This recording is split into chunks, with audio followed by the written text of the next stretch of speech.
going harder than it's true. Welcome to Dallas, we lost some legends. Welcome to Dallas, we're hood, you reppin', be careful. You know the rest of the steps. Welcome to Dallas.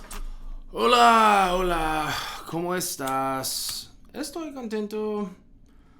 Welcome back to another episode of the Poofy Man podcast. Now, if I were to tell you that the best that we could hope for with your grandkids was that your grandkids were able to think at the level of Forrest Gump, would that surprise you? Well, according to a recent Norwegian study, which came out, was published, it says that when looking at intelligence equivalency over generations, since 2010, each generation is losing 7 points on their IQ. 7 points less than the generation that preceded it.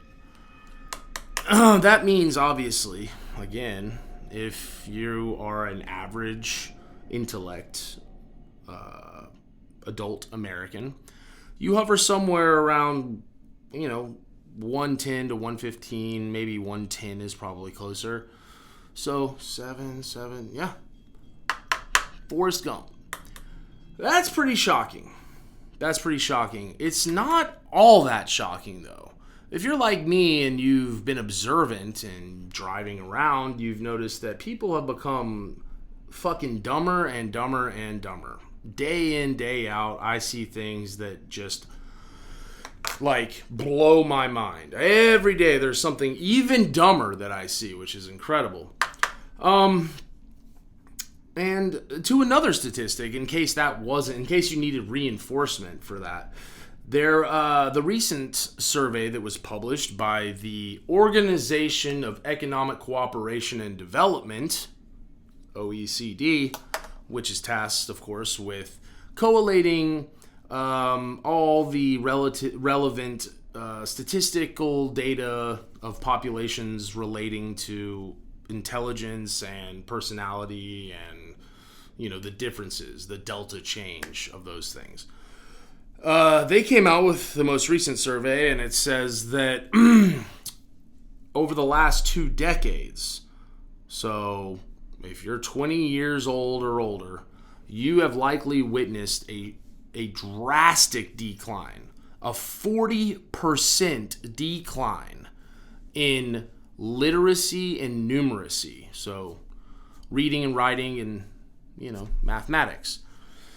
And obviously, we can attribute these things, the easiest target, of course, is the boogeyman, the social media stuff, and screen time. And obviously that does stretch our attention spans beyond its elasticity point. We're just, and with information overload, we're constantly just, our attention spans, if it doesn't just rev our engines immediately, then it's just like slush shit, you know what I mean? And we just scroll past it. There used to be a time where we have to, I used to have to, if I didn't know something, I'd have to go, hey, Mom, why is a tiger striped or something? My mom would be like, I don't know. Why don't we go check it out? And I'd be like, oh my God. And I'd have to walk. I'd have to get up and walk 10 to 12 yards to the den. We used to have these things called dens. They were where we played PlayStation shit. And we'd have to go look into an Encyclopedia Britannica is what it was called. And it was all information that you could possibly write down about different topical matters from A to Z in a paragraph or two. And you'd have to go find tigers and look it up. And the likelihood that in that given paragraph that it had, provided for you, that it explained why a tiger has its stripes is pretty unlikely. So you would just have to not know until college or whatever. And, it's just funny because it does seem that there's this connection between like excessive novelty and lack of intelligence or decline in general reasoning and critical thinking. Because, I would assume that it goes something novelty to intelligence is probably a bell curve. Cavemen, just flat out morons, just fucking idiots, obviously. Didn't know what fire was, scared the shit out of them. If they saw a wheel, it would blow their freaking brains out. Bad cave art, just bashed whatever they wanted and took it and threw it over their shoulders, whatever. But when the wheel came along, it was like, holy shit, like we can use this thing, and it cut traveling time down, and you could move, big bales of things and rocks and stuff from one place to another with relative ease. Then they said, hey, let's put 4 of these things on a cart, and we had a wagon, and then you didn't have to walk at all. And we could travel long distances as long as you had the patience. And then 500 years later, we were landing on the moon, So it's so novelty, again, on a bell curve. It's extremely helpful. With more novelty and innovation, it helps, drive knowledge and curiosity and intellect. And then we hit this stage where we're at right now where we're at the AI period. It's like AI is supposed to be the quantum leap in intelligence. The internet was right before it, in that era that we're basically exiting now, was supposed to change the world because it brought the entire knowledge base of humanity, anything you want to know, to the tips of your fingers. So, information gap was narrowed down to damn near nothing, so long as you had a connection to the internet and you could use a computer. Everyone had access to knowledge. You have no excuse not to know anything. And now we have AI, which is supposed to be the next step. And don't get me wrong, like AI, and don't get it mistaken. AI is fucking here. Guys, it's here. They keep pretending like they're rolling it out, like it's going to be something better. Most likely because, as it turns out, they're just trying to, boost the fucking stock price of every AI company that's about to roll out an IPO, and, they're just trying to pump up the jam and promote the shit. But the reality is, it's been here for a year, man. Full swing.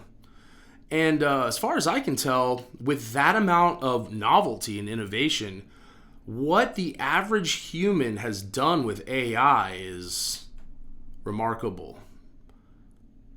The difference, the elevation in the average meme's hilarity is overwhelming. We've done such an incredible job making incredibly hilarious memes. Like, pre-AI era versus AI era memes and Giphies is like not even the same ballpark. It's fucking hilarious.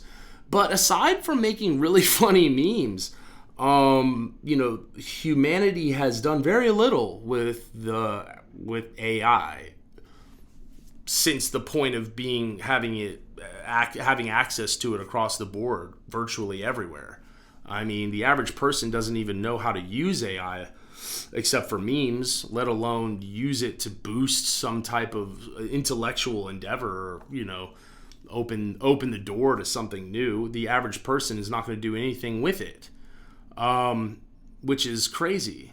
And some of this is Facebook's fault. We like to, fuck Mark Zuckerberg. It's always his fault. But, I'm going to give him a break today because, I think it's our fault. There was a time when it was obligatory to write in cursive. And it wasn't just because it was pretty. It was because it helped kids in the developmental stage of learning to read and write. It helped them with the fluidity of sounding out words and being able to seamlessly connect, word to word, thought to thought, paragraph to paragraph in some type of fluid kind of linear way. It's long-standing science. It's been around forever, but for some reason we trashed it. It's like clocks. Look at clocks. Clocks, reading time, being able to tell time is not like an old man thing. We had digital clocks when I was a kid. We could also just pull out, like, we could just look at the oven and see what time it was. But that's not really what telling time is about. It's about learning fractions and multiples of 15. It's mathematics. It's a mathematics wheel. We threw that away. So it's really shouldn't be of any surprise that according to this same